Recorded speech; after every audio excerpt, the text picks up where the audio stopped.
Hi friends, എല്ലാവർക്കും veggie spot cooking ചാനലിൻ്റെ മറ്റൊരു എപ്പിസോഡിലേക്ക് സ്വാഗതം. ഇന്ന് ഞാൻ വന്നിട്ടുള്ളത് ഒരു കുക്കർ ബിരിയാണിയും കൊണ്ടാണ്. അപ്പോൾ നമുക്ക് വീഡിയോയിലേക്ക് പോകാം. അതിനായിട്ട് ഞാൻ ഇവിടെ ഒരു 2 കപ്പ് ബസ്മതി അരിയാണ് എടുത്തിരിക്കുന്നത്. ദാവത്തിൻ്റെ അരിയാണ് എടുത്തിരിക്കുന്നത്. ഇത് 1 കപ്പ് ആണ്, അതിന് 2 കപ്പ് അരി എടുത്തിട്ടുണ്ട്. ഇതിനി നമുക്ക് നന്നായിട്ട് കഴുകിയെടുക്കണം. വെള്ളമൊഴിച്ച് ഞാനതൊന്ന് കഴുകിയെടുക്കുകയാണ്. 2-3 പ്രാവശ്യം വെള്ളമൊഴിച്ച് കഴുകിയെടുക്കാം. അപ്പോൾ ഞാനിത് നന്നായിട്ട് കഴുകിയെടുത്തിട്ടുണ്ട്. ഇനി ഇതിലേക്ക് കുറച്ച് വെള്ളം ഒഴിച്ച് ഒരു 20 മിനിറ്റ് നമുക്കിതൊന്നും അരി കുതിർക്കാനായിട്ട് മാറ്റി വയ്ക്കണം. ഇപ്പോൾ 20 മിനിറ്റ് ആയിട്ടുണ്ട്. അരി നന്നായിട്ട് കുതിർന്നിട്ടുണ്ട്. 20 മിനിറ്റ് അരമണിക്കൂർ വരെ വയ്ക്കാം കേട്ടോ. അപ്പോൾ ഇപ്പോൾ ഞാനിത് 20 മിനിറ്റേ വെച്ചിട്ടുള്ളൂ. അരി നന്നായിട്ട് കുതിർന്നിട്ടുണ്ട്. ഇനി ഞാനിതിൻ്റെ വെള്ളമൊക്കെ ഊറ്റി കളയാൻ വേണ്ടിയിട്ട് ഇതുപോലത്തെ ഒരു അരിപ്പിൽ മാറ്റി വയ്ക്കുന്നുണ്ട്. ഇനി ഈ അരിയൊന്നും നമുക്ക് മാറ്റി വയ്ക്കാം. ഇനി അടുത്തതായിട്ട് ഞാൻ ഇവിടെ കുക്കറിൽ അല്പം നെയ്യ് ഒഴിച്ച് കൊടുക്കുന്നുണ്ട്. ഇതൊരു 2 ടേബിൾ സ്പൂൺ നെയ്യാണ് ഒഴിച്ചിരിക്കുന്നത്. അതിൻ്റെ കൂടെ തന്നെ ഒരു 2 ടേബിൾ സ്പൂണോളം സൺഫ്ലവർ ഓയിലും കൂടെ ഒഴിച്ച് കൊടുക്കുന്നുണ്ട്. അതിലേക്ക് കറുവപ്പട്ട, ഏലക്ക, ഗ്രാമ്പു ഇതെല്ലാം കൂടി ഇട്ടിട്ട് നന്നായിട്ടൊന്ന് മൂപ്പിച്ചെടുക്കുക. കരിഞ്ഞു പോകരുത് കേട്ടോ. തീ കുറച്ച് തന്നെ വയ്ക്കണേ. അതിനുശേഷം നമുക്കിതിലേക്ക് സവാള ചേർത്ത് കൊടുക്കണം. എന്നിട്ട് സവാളയും കൂടി ചേർത്ത് കൊടുക്കുകയാണ്. എന്നിട്ട് നന്നായിട്ടൊന്ന് വഴറ്റിയെടുക്കാം. സവാള നന്നായിട്ട് വഴന്ന് വരണേ. ഒരുപാട് മൂത്ത് ബ്രൗൺ കളറൊന്നും ആവേണ്ട ആവശ്യമില്ല, വഴന്നാൽ മാത്രം മതി. ഇതായിപ്പോൾ നമ്മുടെ സവാള നന്നായിട്ട് വഴന്നിട്ടുണ്ട്. ഇനി ഇതിലേക്ക് നമുക്ക് കുറച്ച് ഇൻഗ്രീഡിയൻസ് കൂടി ഇട്ട് കൊടുക്കണം. അതിനായിട്ട് ഞാൻ ആദ്യമായിട്ട് ഇട്ട് കൊടുക്കുന്നത് ഒരു പച്ചമുളകാണ്. പച്ചമുളക് ഒരെണ്ണം ചെറുതായിട്ട് അരിഞ്ഞത് ഇട്ട് നന്നായിട്ടൊന്ന് വഴറ്റി കൊടുക്കാം. അതിന് ശേഷം ഞാൻ പൊടികൾ ചേർത്ത് കൊടുക്കുകയാണ്.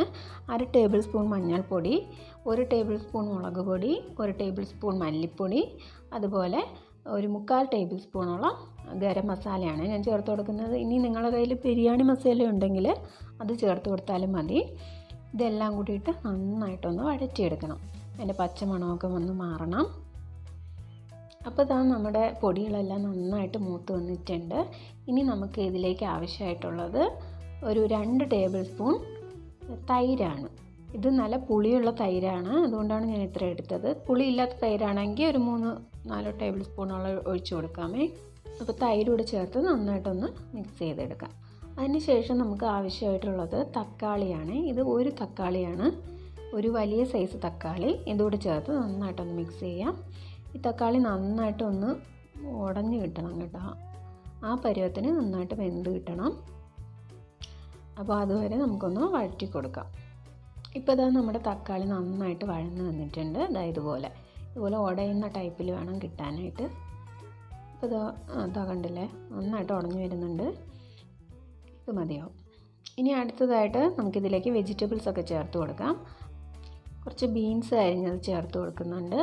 അതുപോലെ തന്നെ ക്യാരറ്റ് കൂടി ചേർത്ത് കൊടുക്കുന്നുണ്ട്. അപ്പോഴാണ് ഞാൻ ഇഞ്ചി വെളുത്തുള്ളി പേസ്റ്റ് ചേർത്തിട്ടില്ല എന്ന് ഓർത്തത്. ഈ സമയത്ത് ഞാൻ അതുകൂടി ചേർത്ത് കൊടുക്കുകയാണ്. കുറച്ച് മല്ലിയിലയും കൂടി. ഇഞ്ചി വെളുത്തുള്ളി പേസ്റ്റ് കുറച്ചുകൂടി നേരത്തെ ചേർത്ത് കൊടുക്കണം കേട്ടോ, ഞാൻ മറന്നുപോയി. ഞാൻ ഇത്ര വെജിറ്റബിൾസ് മാത്രമേ എടുത്തിട്ടുള്ളൂ. ഇനി നിങ്ങൾക്ക് കൂടുതൽ വെജിറ്റബിൾസ് ആഡ് ചെയ്യണമെന്നുണ്ടെങ്കിൽ ആഡ് ചെയ്യാം. പൊട്ടറ്റോയോ ഗ്രീൻ പീസോ ഒക്കെ ആഡ് ചെയ്യാം.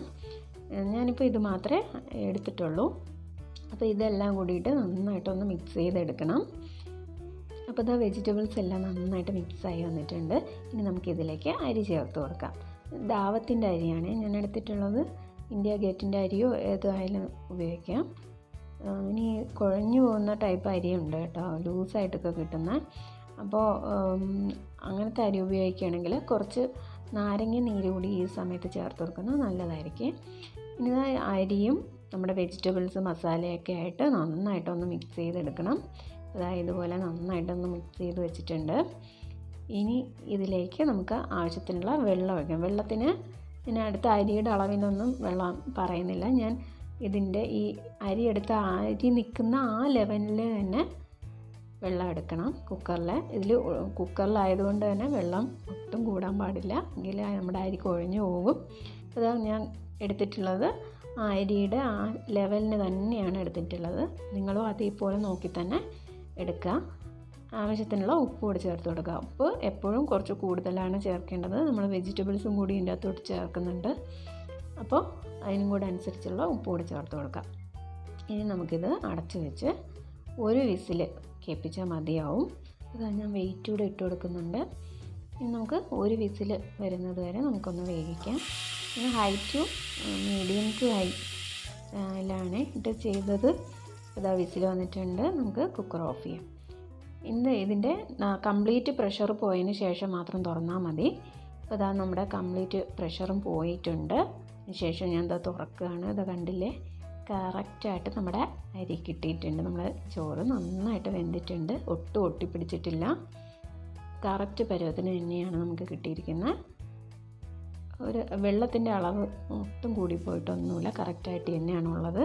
നിങ്ങൾ ചെയ്യുമ്പോഴും വെള്ളത്തിൻ്റെ അളവ് ഒട്ടും മാറിപ്പോകാണ്ട് ശ്രദ്ധിക്കണേ. അപ്പോൾ ഈ സമയത്ത് ഞാൻ കുറച്ച് സവോള ഫ്രൈ ചെയ്ത് വെച്ചിട്ടുണ്ടായിരുന്നു, അതും കൂടെ ചെയ്തിട്ട് ഒന്ന് ഗാർണിഷ് ചെയ്യുന്നുണ്ട്. ഇത് ഓപ്ഷണലാണ്, നിങ്ങൾക്ക് വേണമെങ്കിൽ ചെയ്താൽ മതിയാവും.